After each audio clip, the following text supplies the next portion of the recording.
هو الذي جعل لكم الليل لتسكنوا فيه والنهار مبصرا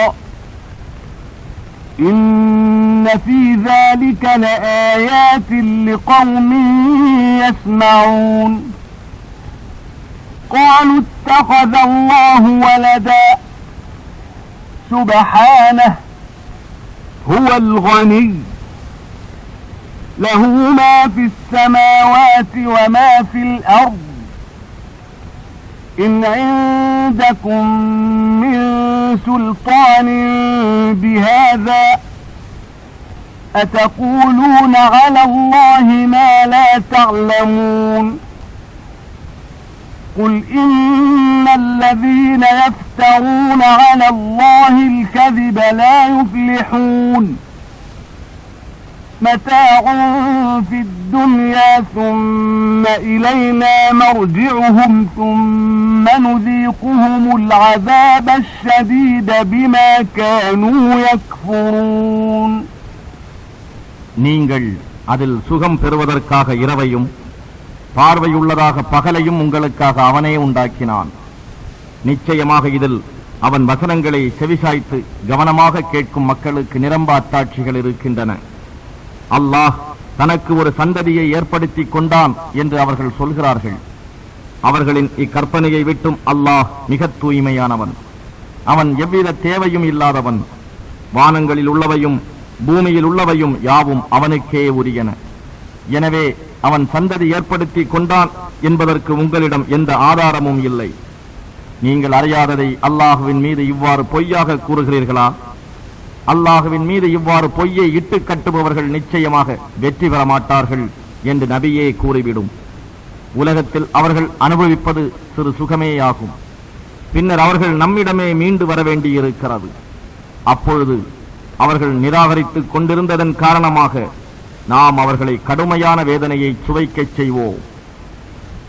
واتل عليهم نبأ نوح إذ قال لقومه يا قوم إن كان كبر عليكم مقامي وتذكيري بآيات الله فعلى الله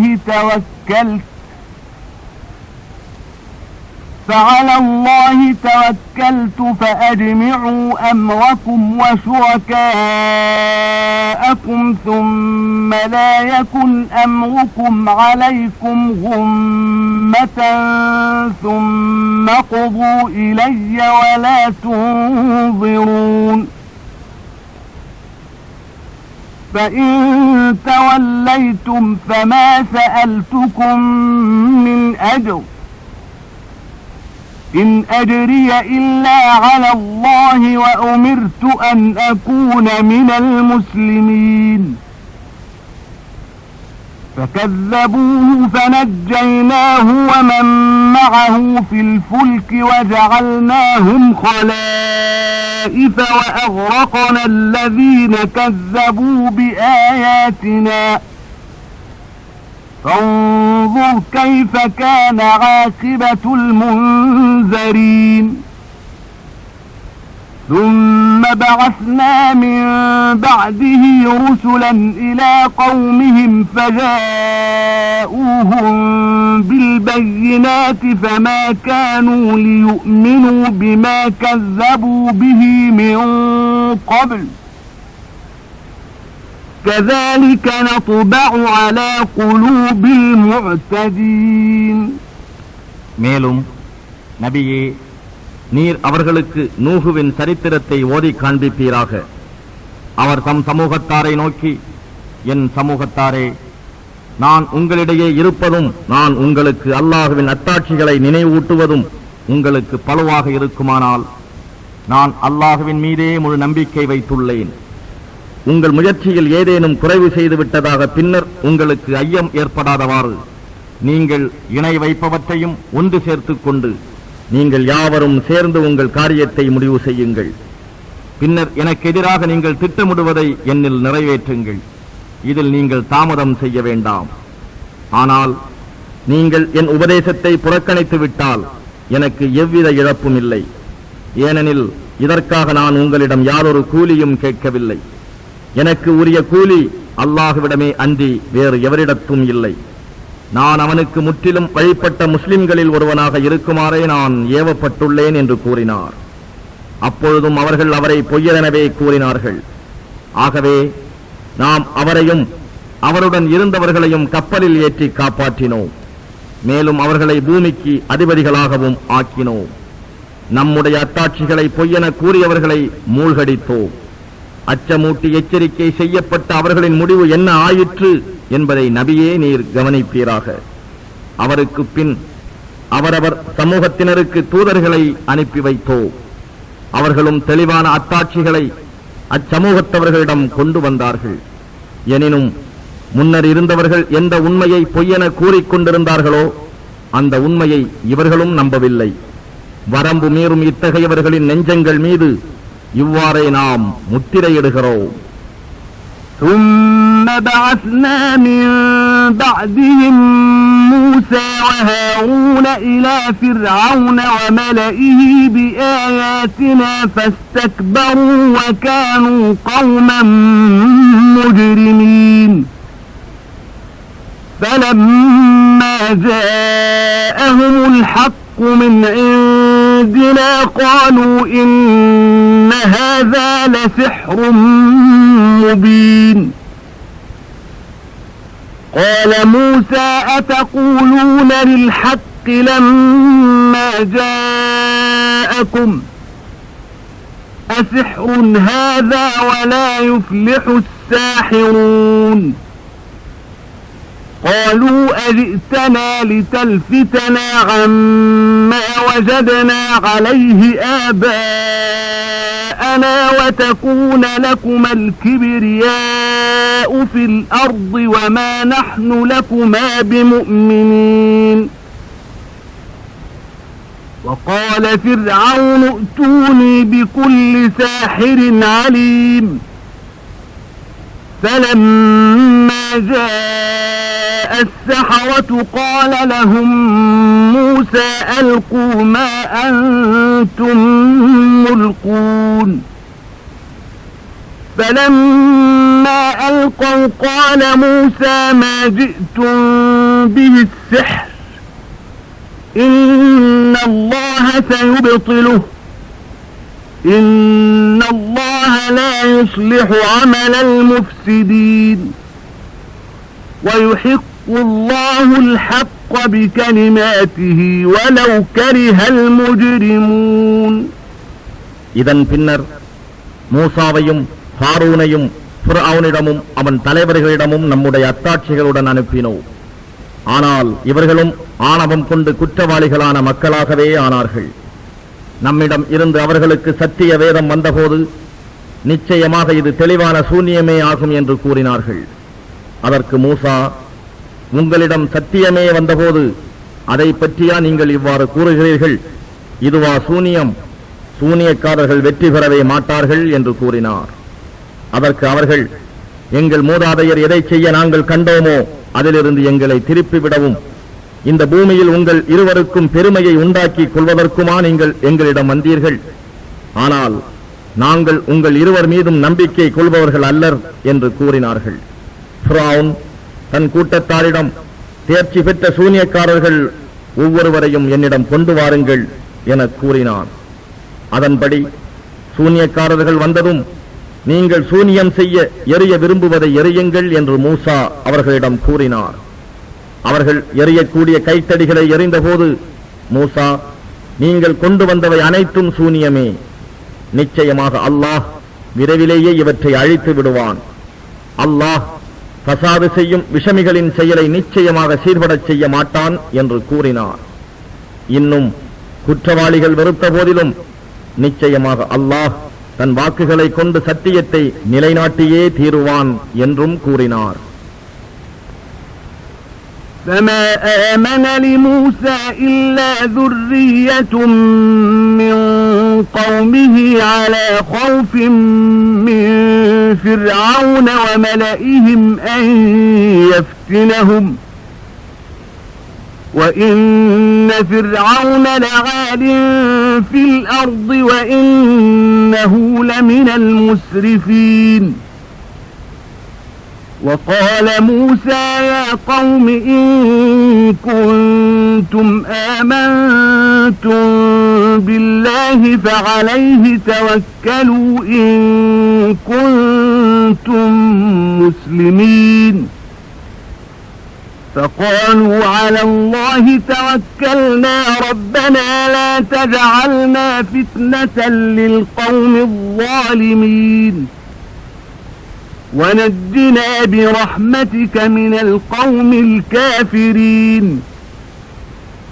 وأوحينا إلى موسى وأخيه أن تبوأ لقومكما بمصر بيوتا وجعلوا بيوتكم قبلة وأقيموا الصلاة وبشر المؤمنين. ஃபிரௌனும் அவனுடைய பிரமுகர்களும் தங்களை துன்புறுத்துவார்களே என்ற பயத்தின் காரணமாக மூசாவின் மீது அவருடைய சமூகத்தாரின் சந்ததியினர் சிலரை தவிர வேறு ஈமான் கொள்ளவில்லை. ஏனெனில் ஃபிரௌன் அந்த பூமியில் வலிமை மிக்கவனாக இருந்தான், வரம்பு மீறி கொடுமை செய்பவனாகவும் இருந்தான். மூசா தம் சமூகத்தவரிடம், என் சமூகத்தாரே, நீங்கள் அல்லாஹ்வின் மீது ஈமான் கொள்பவர்களாக இருந்து நீங்கள் மெய்யாகவே அவனை முற்றிலும் வழிபடுபவர்களாக முஸ்லிம்களாக இருந்தால் அவனையே பூரணமாக நம்பி உங்கள் காரியங்களை ஒப்படைத்து விடுங்கள் என்று கூறினார். அதற்கு அவர்கள், நாங்கள் அல்லாஹ்வையே பூரணமாக நம்பி அவனிடமே எங்கள் காரியங்களை ஒப்படைத்துக் கொண்டோம் என்று கூறி, எங்கள் இறைவனே, அநியாயம் செய்யும் மக்களின் சோதனைக்கு எங்களை ஆளாக்கி விடாதே என்று பிரார்த்தித்தார்கள். எங்கள் இறைவனே, இந்த காபிர்களான மக்களிடம் இருந்து உன் அருளினால் எங்களை நீ காப்பாற்றுவாயாக என்றும் பிரார்த்தித்தார்கள். ஆகவே மூசாவுக்கும் அவருடைய சகோதரருக்கும், நீங்கள் இருவரும் உங்கள் சமுதாயத்தவருக்காக மிஸ்ரில் வீடுகளை அமைத்துக் கொடுங்கள். உங்களுடைய வீடுகளையே பள்ளிகளாக ஆக்கி அவற்றில் தவறாமல் தொழுகையை நிலைநிறுத்துங்கள். மேலும் நம்பிக்கை கொண்டவர்களுக்கு நற்செய்திகளும் கூறுவீர்களாக என்று வஹி அறிவித்தோம்.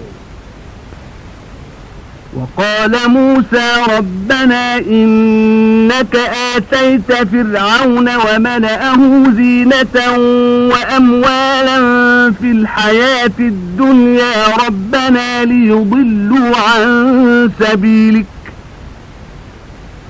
ربنا اطمس على أموالهم واشدد على قلوبهم فلا يؤمنوا حتى يروا العذاب الأليم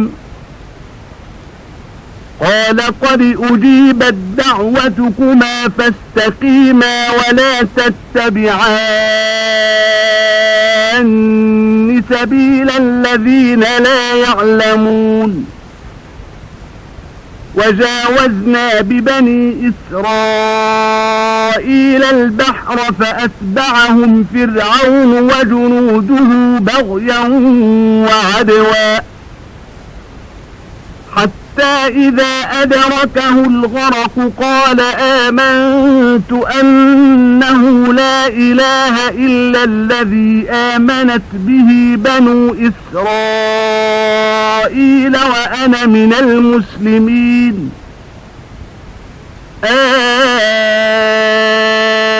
الآن وقد عصيت قبل وكنت من المفسدين فاليوم ننجيك ببدنك لتكون لمن خلفك آية وإن كثيرا من الناس عن آياتنا لغافلون.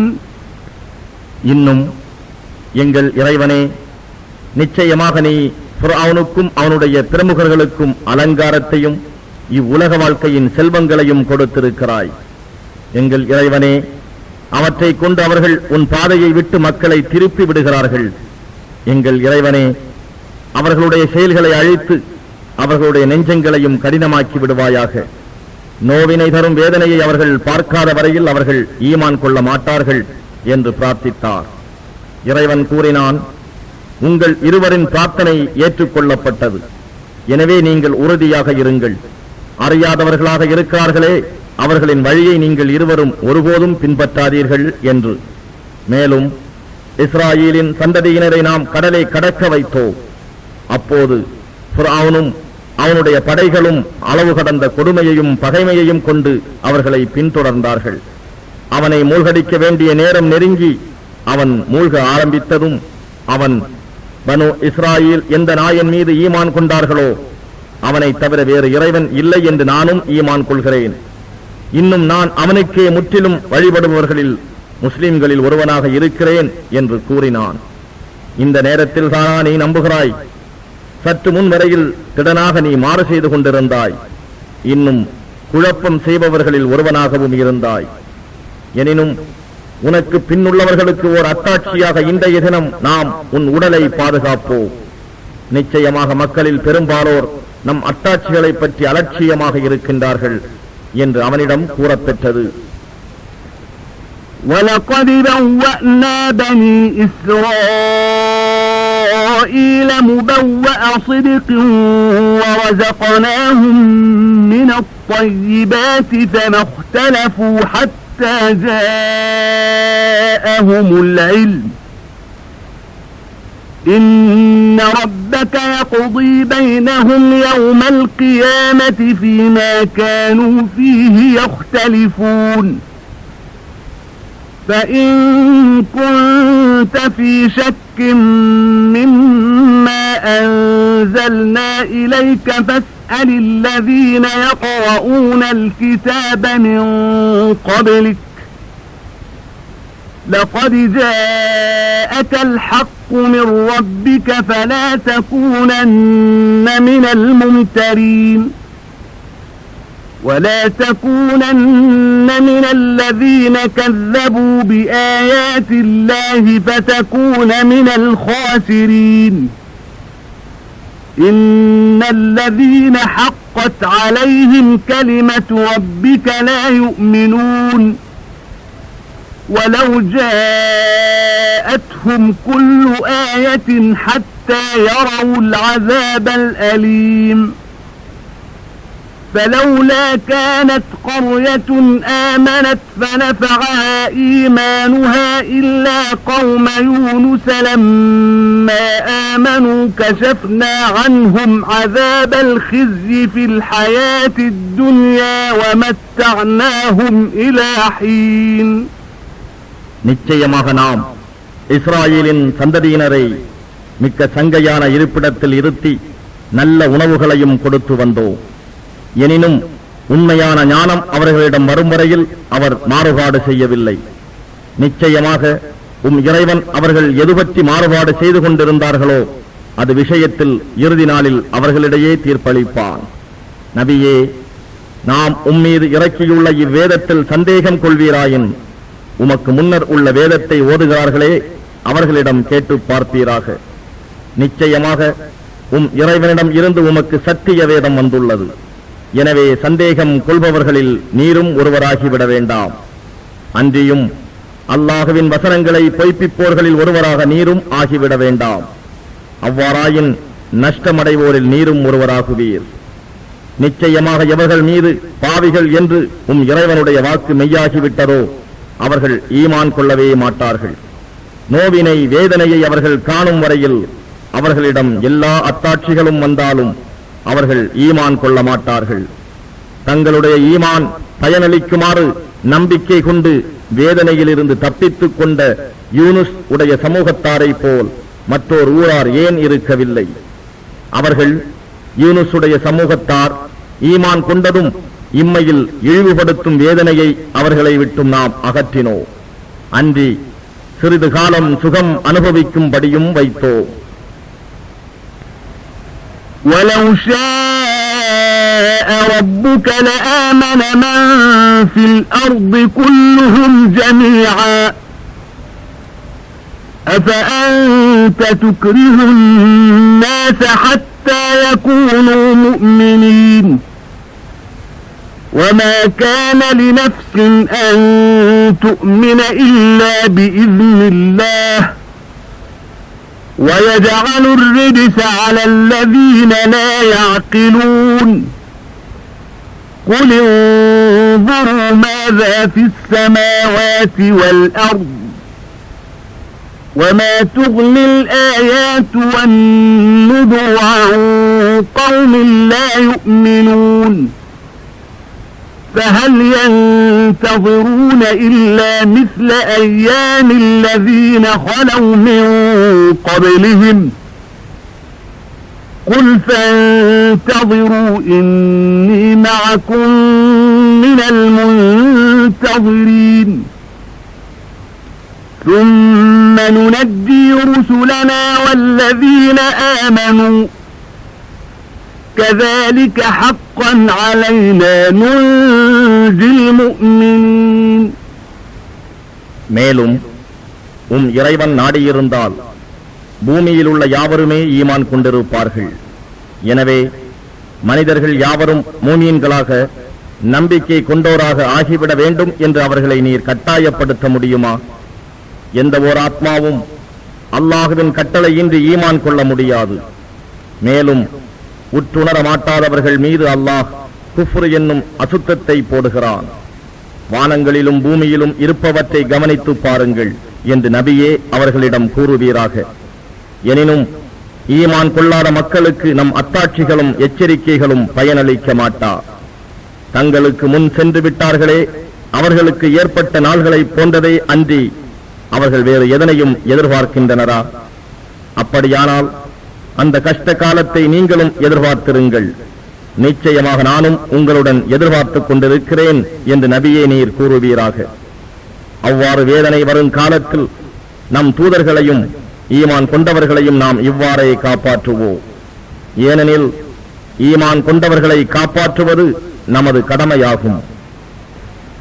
قل يا أيها الناس إن كنتم في شك من ديني فلا أعبد الذين تعبدون من دون الله ولكن أعبد الله الذي يتوفاكم وأمرت أن أكون من المؤمنين وأن أقم وجهك للدين حنيفا ولا تكونن من المشركين ولا تدع من دون الله ما لا ينفعك ولا يضرك فإن فعلت فإنك إذا من الظالمين وإن يمسسك الله بضر فلا كاشف له إلا هو وإن يردك بخير فلا راد لفضله يصيب به من يشاء من عباده وهو الغفور الرحيم. قل يا أيها الناس قد جاءكم الحق من ربكم فمن اهتدى فإنما يهتدي لنفسه ومن ضل فإنما يضل عليها وما أنا عليكم بوكيل واتبع ما يوحى إليك واصبر حتى يحكم الله وهو خير الحاكمين. மனிதர்களே, நீங்கள் என் மார்க்கத்தில் சந்தேகம் கொண்ட போதிலும் அல்லாஹ்வை அன்றி நீங்கள் வணங்குபவற்றை நான் வணங்க மாட்டேன். ஆனால் உங்களை மறிக்கச் செய்யும் அல்லாஹ்வையே நான் வணங்குகிறேன். நான் மூமீன்களில் ஒருவனாக இருக்குமாறு ஏவப்பட்டுள்ளேன் என்று நபியே நீர் கூறுவீராக. நேர்மையான மார்க்கத்தின் பாலே முகத்தை நிலைபெறச் செய்ய வேண்டும். முஷ்ரிக்குகளில் ஒருவராக நீர் ஆகிவிட வேண்டாம். என்றும் உமக்கு எந்தவித நன்மையையோ தீமையையோ செய்ய இயலாத அல்லாஹ் அல்லாத எதனையும் நீர் பிரார்த்திக்க வேண்டாம். அவ்வாறே செய்வீராயின் நிச்சயமாக நீர் அநியாயக்காரர்களில் ஒருவராகி விடுவீர் என்றும் ஏவப்பட்டிருக்கின்றேன் என்று கூறுவீராக. அல்லாஹ் ஒரு தீமையை உம்மை தீண்டும்படி செய்தால் அதை அவனை தவிர வேறு எவரும் நீக்க முடியாது. அவன் உமக்கு ஒரு நன்மை செய்ய நாடிவிட்டால் அவனது அருளை தடுப்பவர்கள் எவரும் இல்லை. தன் அடியார்களில் அவன் நாடியவருக்கே அதனை அளிக்கின்றான். அவன் மிகவும் மன்னிப்பவனாகவும் மிக்க கருணை உடையவனாகவும் உள்ளான். நபியே, நீர் கூறுவீராக, மனிதர்களே, நிச்சயமாக உங்கள் இறைவனிடம் இருந்து உங்களுக்கு சத்திய வேதம் வந்துவிட்டது. எனவே யார் அதை பின்பற்றி நேரான வழியில் செல்கிறாரோ அவர் தம் நன்மைக்காகவே அந்நேர்வழியில் செல்கின்றார். எவர் அதை ஏற்க மறுத்து வழி தவறினாரோ நிச்சயமாக அவர் தமக்கு கேடான வழியிலே செல்கிறார். நான் உங்களை கட்டாயப்படுத்தி உங்கள் காரியங்களை நிர்வகிக்க அதிகாரம் பெற்றவன் அல்லன். நபியே, உங்களுக்கு வஹி மூலம் அறிவிக்கப்பட்டதையே பின்பற்றி நடந்து கொள்வீராக. அல்லாஹ் தீர்ப்பளிக்கும் வரையில் பொறுமையாகவும் உறுதியாகவும் இருப்பீராக. அவனே தீர்ப்பளிப்பவர்களில் மிகவும் மேலானவன். பிஸ்மில்லாஹிர் ரஹ்மானிர் ரஹீம். அலிஃப் லாம் ரா. كتاب أحكمت آياته ثم فصلت من لدن حكيم خبير ألا تعبدوا إلا الله إنني لكم منه نذير وبشير وأن استغفروا ربكم ثم توبوا إليه يمتعكم متاعا حسنا إلى أجل مسمى ويؤت كل ذي فضل فضله وإن تولوا فإني أخاف عليكم عذاب يوم كبير إلى الله مرجعكم وهو على كل شيء قدير ألا إنهم يثنون صدورهم ليستخفوا منه ألا حين يستغشون ثيابهم يعلم ما يسرون وما يعلنون إنه عليم بذات الصدور.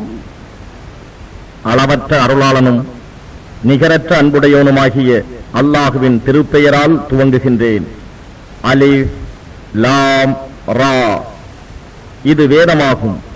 இதன் வசனங்கள் பல்வேறு அத்தாட்சிகளால் உறுதியாக்கப்பட்டு பின்னர் தெளிவாக விவரிக்கப்பட்டுள்ளன.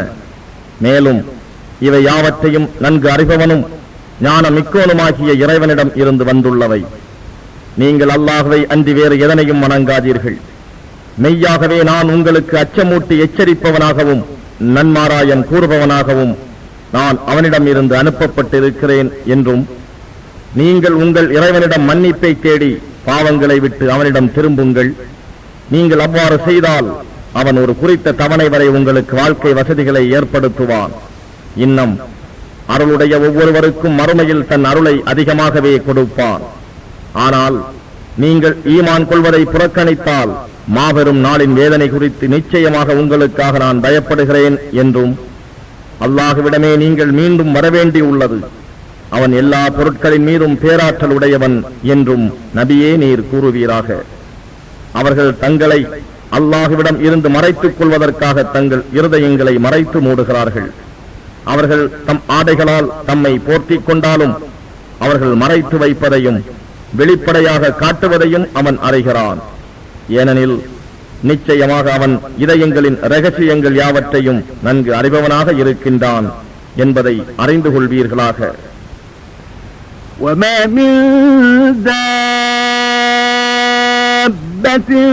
فِي الْأَرْضِ إِلَّا عَلَى اللَّهِ رِزْقُهَا وَيَعْلَمُ مُسْتَقَرَّهَا وَمُسْتَوْدَعَهَا كُلٌّ فِي كِتَابٍ مُبِينٍ وهو الذي خلق السماوات والأرض في 6 أيام وكان عرشه على الماء ليبلوكم أيكم أحسن عملا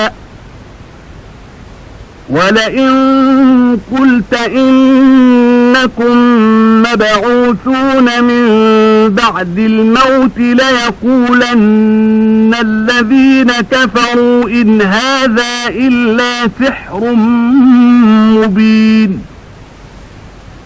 ولئن أخرنا عنهم العذاب إلى أمة معدودة ليقولن ما يحبسه ألا يوم يأتيهم ليس مصروفا عنهم وحاق بهم ما كانوا به يستهزئون ولئن أذقنا الإنسان منا رحمة ثم نزعناها منه إنه ليئوس كفور ولئن أذقناه نعماء بعد ضراء مسته ليقولن ذهب السيئات عني إنه لفرح فخور إلا الذين صبروا وعملوا الصالحات أولئك لهم مغفرة وأجر كبير. இன்னும் உணவளிக்க அல்லாஹ் பொறுப்பேற்றுக் கொள்ளாத எந்த பிராணியும் பூமியில் இல்லை. மேலும் அவை தரிபட்டு வாழ்ந்து இருக்கும் இடத்தையும் அவை மடிந்து அடங்கும் இடத்தையும் அவன் அறிகிறான். இவை அனைத்தும் லவ்ஹுல் மஹ்ஃபூல் என்னும் தெளிவான புத்தகத்தில் பதிவாகி இருக்கின்றன. மேலும் அவன் வானங்களையும் பூமியையும் 6 நாட்களில் படைத்தான். அவனுடைய அர்ஷ் நீரின் மேல் இருந்தது. உங்களில் யார் அமலில் செய்கையில் மேலானவர் என்பதை சோதிக்கும் பொருட்டு இவற்றை படைத்தான். இன்னும் நபியே, நீர் அவர்களிடம் நிச்சயமாக நீங்கள் மரணத்திற்கு பின் எழுப்பப்படுவீர்கள் என்று கூறினால் அதற்கு அவர்களில் உள்ள நிராகரிப்பவர்கள் காபிர்கள் இது தெளிவான சூனியத்தை தவிர வேறு இல்லை என்று நிச்சயமாக கூறுவார்கள். குஃப்ரின் காரணமாக அவர்களுக்கு விதிக்கப்பட வேண்டிய வேதனையை ஒரு குறித்த காலம் வரை நாம் பிற்படுத்துவோமானாலும் அதை பிற்படுத்தியது யாரு என்று அவர்கள் நிச்சயமாக ஏளனமாக கேட்பார்கள். அவர்களிடம் வேதனை வரும் நாளில் அதை அவர்களை விட்டும் எவரும் தடுத்துவிட முடியாது என்பதையும், எதை அவர்கள் பரிகாசம் செய்து கொண்டிருந்தார்களோ அது அவர்களை சூழ்ந்து கொள்ளும் என்பதையும் அவர்கள் அறிந்து கொள்ள வேண்டாமா? நாம் நம்மிடம் இருந்த ரஹ்மத்தை, நற்கிருபையை மனிதன் சுவைக்கும்படி செய்து பின்பு அதனை அவனை விட்டும் நாம் நீக்கிவிட்டால் நிச்சயமாக அவன் நிராசைப்பட்டு பெரும் நன்றி கெட்டவனாகி விடுகின்றான். ஆனால் அவனுக்கு ஏற்பட்ட துன்பத்திற்கு பின் நம்மிடம் இருந்து அருட்கொடைகளை அவன் அனுபவிக்கும்படி செய்தால் என்னை விட்டு கேடுகள் எல்லாம் போய்விட்டன என்று நிச்சயமாக கூறுவான். ஏனெனில் அப்போதில் பெருமகிழ்ச்சியும் பெருமையும் கொள்பவனாக இருக்கின்றான். ஆனால் துன்பங்களை பொறுமையுடன் சகித்து எவர் நற்கர்மங்கள் செய்கின்றார்களோ அவர்களுக்கு மன்னிப்பும் மகத்தான நற்கூலியும் உண்டு. فَلَعَلَّكَ تَارِكٌ بَعْضَ مَا يُوحَى إِلَيْكَ وَضَائِقٌ بِهِ صَدْرُكَ أَن يَقُولُوا لَوْلَا أُنزِلَ عَلَيْهِ كَنزٌ أَوْ جَاءَ مَعَهُ مَلَكٌ إِنَّمَا أَنتَ نَذِيرٌ والله على كل شيء وكيل أم يقولون افتراه قل فأتوا بعشر سور مثله مفتريات وادعوا من استطعتم من دون الله إن كنتم صادقين فإن لم يستجيبوا لكم فاعلموا أنما أنزل بعلم الله وأن لا إله إلا هو فهل أنتم مسلمون. நபியே, நம் வசனங்களை அவர்கள் செவிமடுப்பதில்லையே எனச் சடைந்து வஹி மூலம் உமக்கு அறிவிக்கப்பட்டவற்றில் சிலவற்றை விட்டுவிட என்னவோ? அவர் மீது ஒரு பொக்கிஷம் இறக்கப்பட வேண்டாமா அல்லது அவருடன் ஒரு மலக்கு வர வேண்டாமா என்று அவர்கள் கூறுவதனால் இதயம் சஞ்சலத்தால் இடுங்கி இருக்கவோ கூடும். நிச்சயமாக நீர் அச்சமூட்டி எச்சரிப்பவரே அன்றி வேறில்லை. யாவற்றையும் பொறுப்பேற்று நிர்வகிப்பவன் அல்லாஹுவே. அல்லது இவ்வேதத்தை அவர் பொய்யாக கற்பனை செய்து கொண்டார் என்று அவர்கள் கூறுகிறார்களா?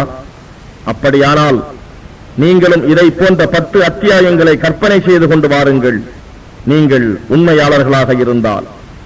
அல்லாஹ் அல்லாதவர்களில் உங்களுக்கு சாத்தியமான எல்லோரையுமே இதற்கு துணை செய்ய அழைத்துக் கொள்ளுங்கள் என்று அவர்களிடம் கூறவும். ஆகவே அவர்கள் உங்களுக்கு பதிலளிக்காவிட்டால் அறிந்து கொள்ளுங்கள், நிச்சயமாக இது அல்லாஹுவினால் ஞானத்தை கொண்டே அருளப்பட்டது. இன்னும் வணக்கத்திற்கு உரியவன் அவன் அன்றி வேறில்லை. இனி ஏனும் நீங்கள் அல்லாஹுவுக்கு முற்றிலும் வழிபடுவீர்களா என்று கூறவும். من كان يريد الحياة الدنيا وزينتها نوف إليهم أعمالهم فيها وهم فيها لا يبخسون أولئك الذين ليس لهم في الآخرة إلا النار وحبط ما صنعوا فيها وباطل ما كانوا يعملون أفمن كان على بينة من ربه ويتلوه شاهد منه ومن قبله كتاب موسى إماما ورحمة أولئك يؤمنون به ومن يكفر به من الأحزاب فالنار موعده فلا تك في مرية منه إنه الحق من ربك ولكن أكثر الناس لا يؤمنون.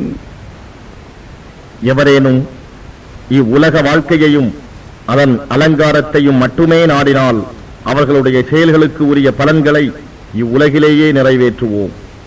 அவற்றில் அவர்கள் குறைவு செய்யப்பட மாட்டார்கள். இத்தகையோருக்கு மறுமையில் நரக நெருப்பை தவிர வேறு எதுவும் இல்லை.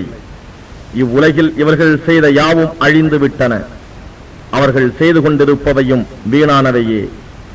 எவர்கள் தம் இறைவனின் தெளிவான வேத ஆதாரத்தை பெற்றிருக்கின்றாரோ அவர்களும், எவர்களுக்கு இறைவன் ஈசாவுக்கு அருளிய இன்ஜீல் சாட்சியாக இருக்கிறதோ அவர்களும், எவருக்கு முன்னால் வழிகாட்டியாகவும் ரஹ்மத்தாகவும் மூசாவின் வேதம் வந்துள்ளதோ அவர்களும் நிச்சயமாக இவ்வேதத்தை நம்புவார்கள்.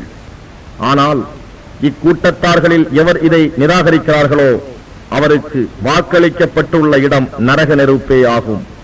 ஆதலால் நபியே, இதை பற்றி நீர் சந்தேகத்தில் இருக்க வேண்டாம். இவ்வேதமானது நிச்சயமாக இறைவனிடம் இருந்து வந்த உண்மையாகும்.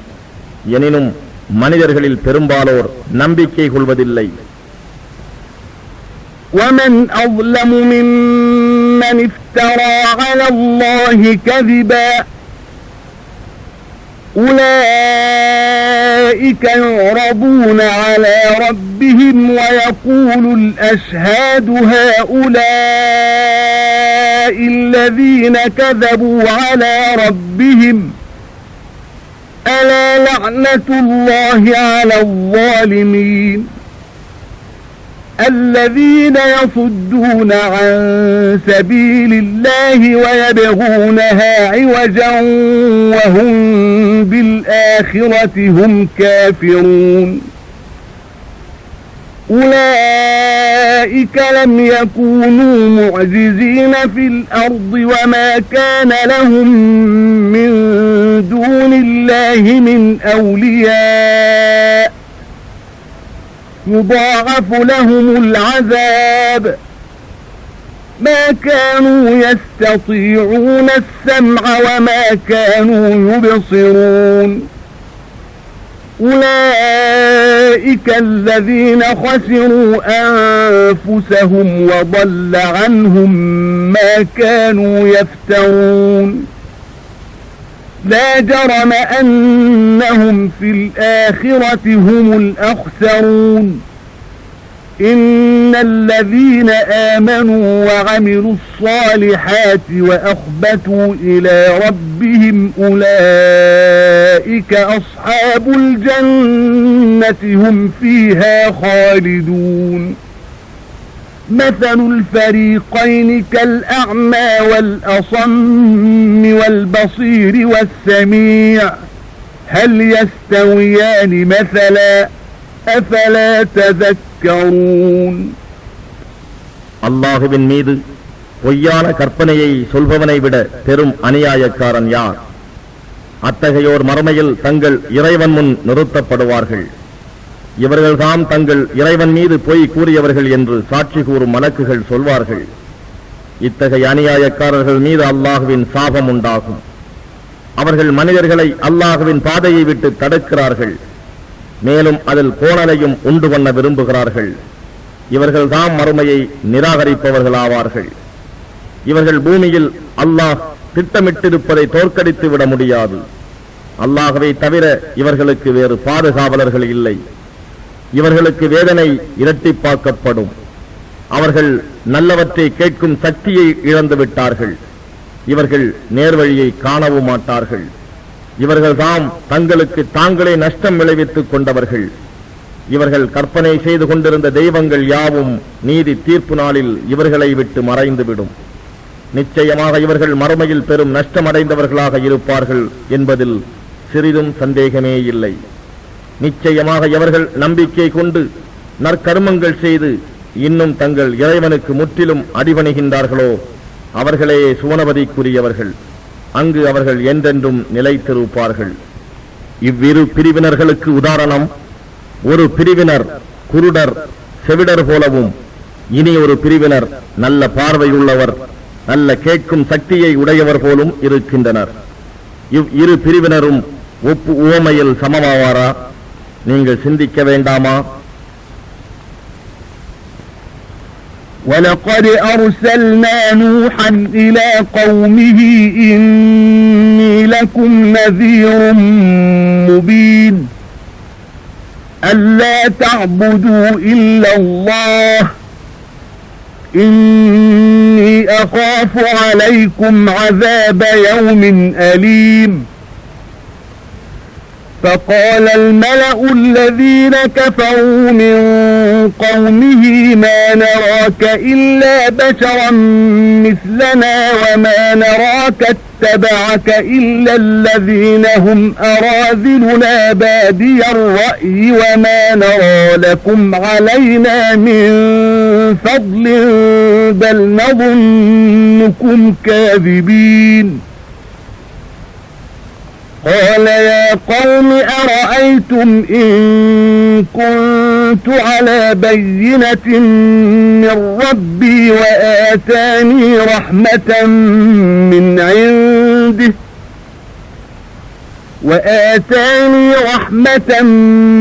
عنده فعميت عليكم أنلزمكموها وأنتم لها كارهون நிச்சயமாக நாம் நூகை அவருடைய சமூகத்தாரிடம் அனுப்பி வைத்தோம்.